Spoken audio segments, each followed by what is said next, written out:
What is up, everybody? It is Alex from Heavy New York calling from Zoom again, and this time we are here with Brian Tarquin of Brothers in Arms. It is great to be able to talk with you. Thanks for being here. Thanks for having me, man. Yeah, it's so awesome to have you here. This new compilation album is definitely one of the ultimate metal compilation albums of 2023, featuring awesome artists such as Joe Satriani, Vinnie Moore, Bumblefoot, Alex DeRosa, and so many more. How did this sort of idea come to be? Did you just personally seek these people out, or like was this sort of like a natural collaborative effort in a way? I actually seek them all out, particularly for this compilation. I'm very supportive to the veterans, and so I work with a great organization called Fisher House Foundation, where they give so families actually houses and places to stay while loved ones are being in the hospital, being operated, or so forth. And so I knew all of these guys through different various ways in my career through the last 30 years. So I wanted to get a really cool bunch of guys together and do an album that really saluted the veterans. And so I spoke to various artists like Joe Satriani and Benny Moore, and they were really into it and they were really supportive of it. So what I did is I wrote all the songs particularly for each artist. So what I would do is I would write them the actual track and then send it to them, knowing their style and everything. Mm-hmm. And now is it's you led me perfectly into the next question actually, because did each like song almost call for its own approach? Because Bumblefoot plays very differently from Joe Satriani, and Keeping all that in mind, yes, I wrote the specific song for each guy, for each song, and was really tailor made for each artist. Mhm. Was it all based off of like a preconceived vision in a way, or was there maybe sort of like some experimentation involved and some like improvisational aspects behind it? Well, what I did was, I organized the songs whereby, they would have the arrangement where I had done all the rhythm parts, the melody parts, all of the recorded the bass drums, all of that in my studio, and then I let them totally take improvisation for their solos. So I would leave them a certain section of, maybe 32 bars and they would actually improv on that. Yeah. And did you almost what being that like you were collaborating with so many different artists, but you've been a producer for such a long time? Was there almost sort of like a familiar approach to it than when you were like working on different soundtracks and different producing different albums as well? Or is there a usual art that basically applies to everything? I guess is the best way to ask. I guess you use a certain amount of kind of intuity on each project. Each one always, actually brings its own, I guess, difficulties and some. And for instance, this one that I did, the song "Hounds of Hell," I did that actually with the Budapest String Orchestra. So that was a very involved song because I had to make sure everything was orchestrated correctly and the charts were sent to Budapest and they recorded it, and then I had to fly all these tracks back in, and so that led its a whole new set of difficulties and challenges, but you know I like the challenge each time, so it's great. Well, when you're being a producer, do you almost like feel like you is there ever a form of your own personal self-expression when you're producing a specific song or producing an album, or are you very much sort of like adjusting to almost like providing in a way like a service, like is the artist's vision, and you're sort of like applying to that?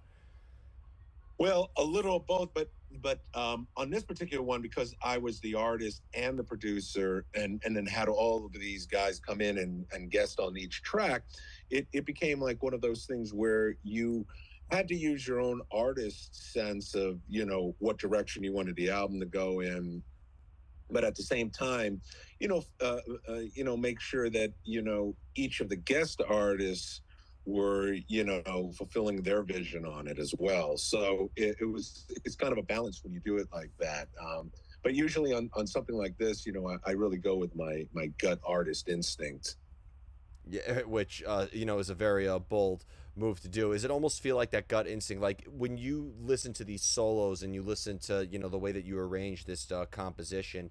Is it almost reflective of a specific emotion that you were feeling at that time in a way? Is it all coming from an internal source of inspiration, or is there a lot of like observation and a lot of external sources of inspiration with this collaborative? Well, that's a good question because on this particular one, yes, there was a lot of external, kind of, influence. Like, for instance, like when I wrote the song, for Joe, I was kind of envisioning like a desert scene and troops kind of trying to get back to safety behind lines and so forth. And so when I wrote Speed of Sound, I was thinking, I had this vision of almost like a movie vision of these particular scenes, and I try to fulfill it in the music. And that's why I tried to make the music, in a sense, especially when you're doing like instrumental music, you have to keep people interested, because there's no vocals for them to grab onto, so you kind of have to make you know probably use more of a flair of dramatics. Yeah, especially when you work with a roster and Brothers in Arms is diverse, because Armored Saint is straight up power metal in a way. Jeff Duncan is an absolute shredder on that. But then you bring somebody like Gerald of Tangerine Dream, and ironically, I've first heard Tangerine Dream in Grand Theft Auto, the video game, and like, Oh, really? yeah, this is what are the odds? That's the first place you hear Tangerine Dream. Yeah.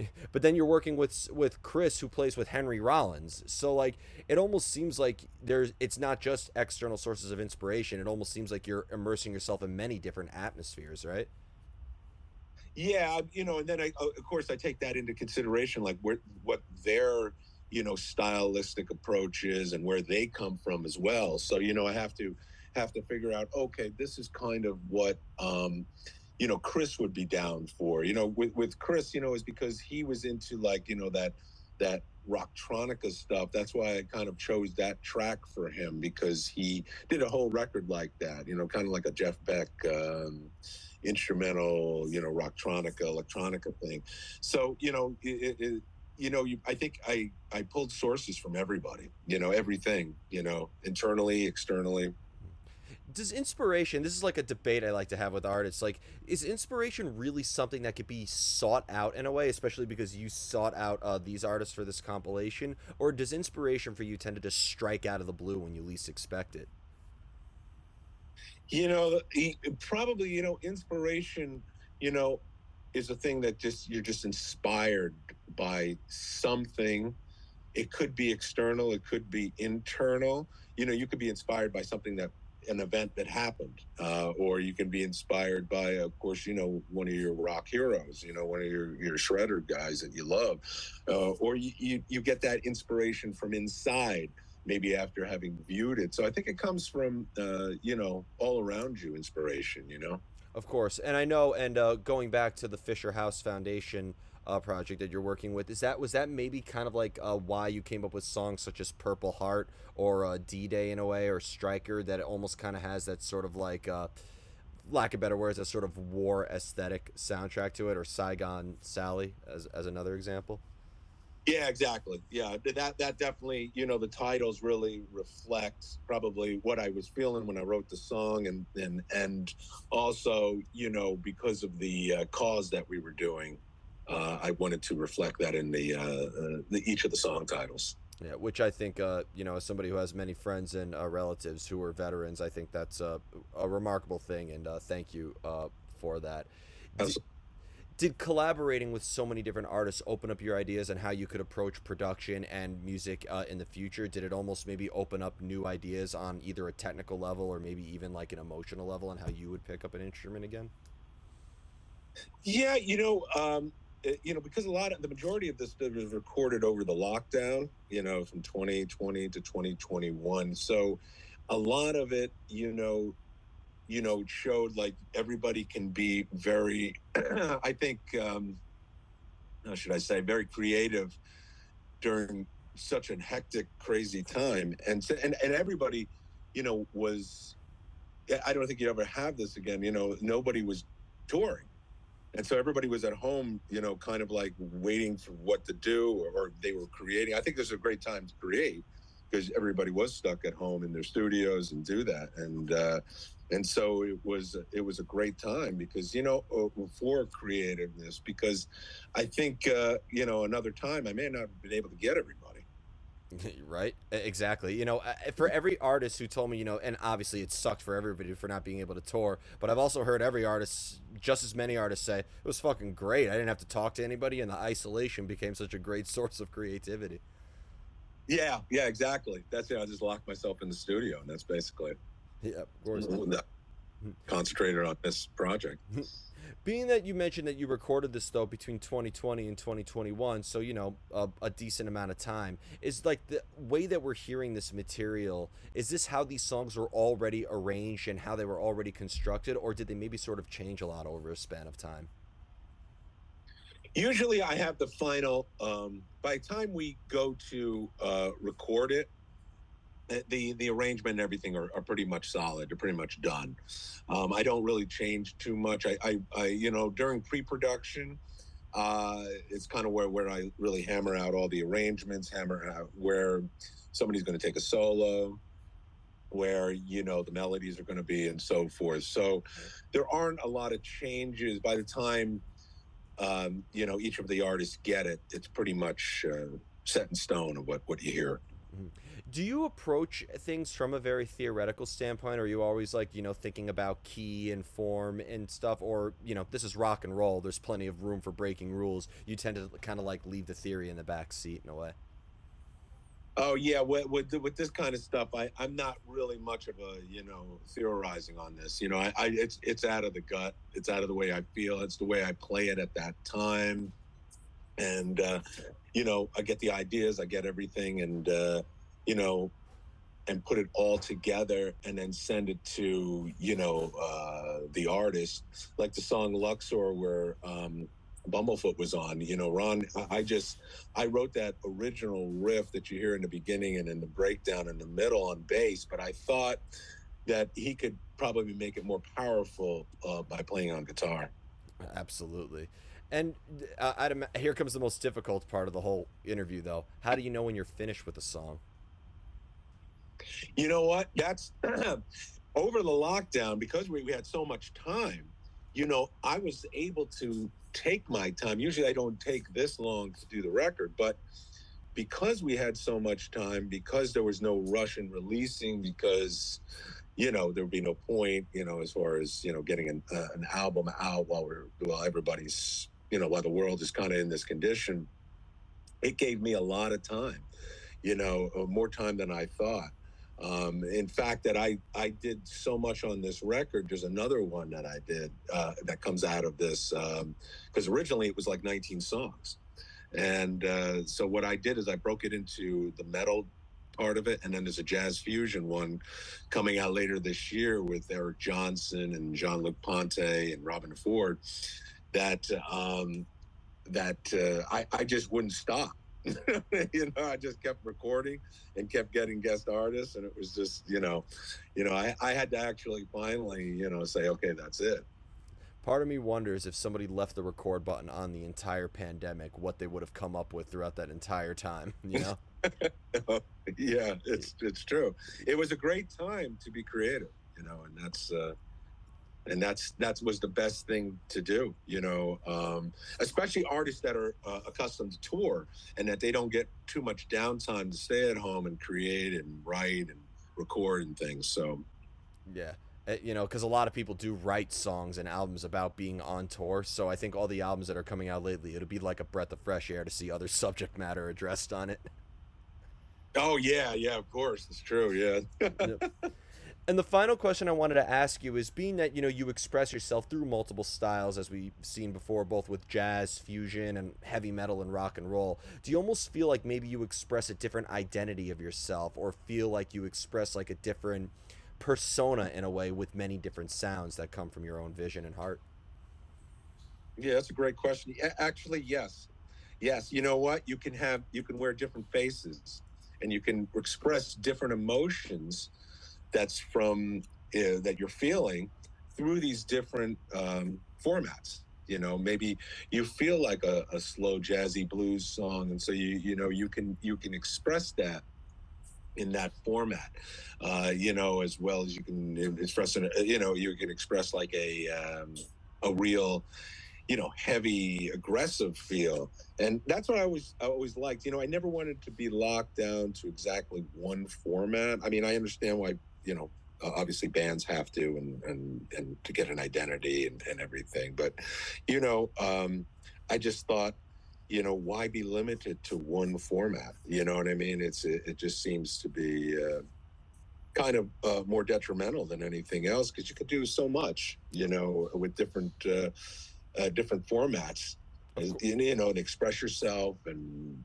songs that you would never do on, a heavy metal format where you could do on a jazz format. 100%. I mean, there's some artists like AC/DC, for example. They don't need to change up anything. I think we No, know. and I understand why they don't need to, because why would you need to? It's like Van Halen and those guys. You don't need to change your style. You're known for that style, and that's a different thing because that's they're bigger. The band persona is bigger than really even the music itself. It's and of course they defined a format as well. Of course. But you're also damned if you do and damned if you don't. You could be criticized for being repetitive in one hand, but if you change Yeah. things up a little bit, people will criticize you for being directionless. So in the end, you do again have to go with your gut feeling, as you addressed before. Yeah, that's the problem. I've seen where, like, Jeff Beck was a good example when he came out with the electronica stuff. People were, criticizing him about that with mixed reviews. It's like, but if he came out with the same stuff that he did in the 70s with Wired or Blow by Blow, he'd be criticized saying that he never grew. So it's you critics you can never please. So, Yeah. that's what everybody does the music for themselves. Yeah. Hey, if you get the critics talking, that's the accomplishment right there. Yeah, yeah, exactly. Yep.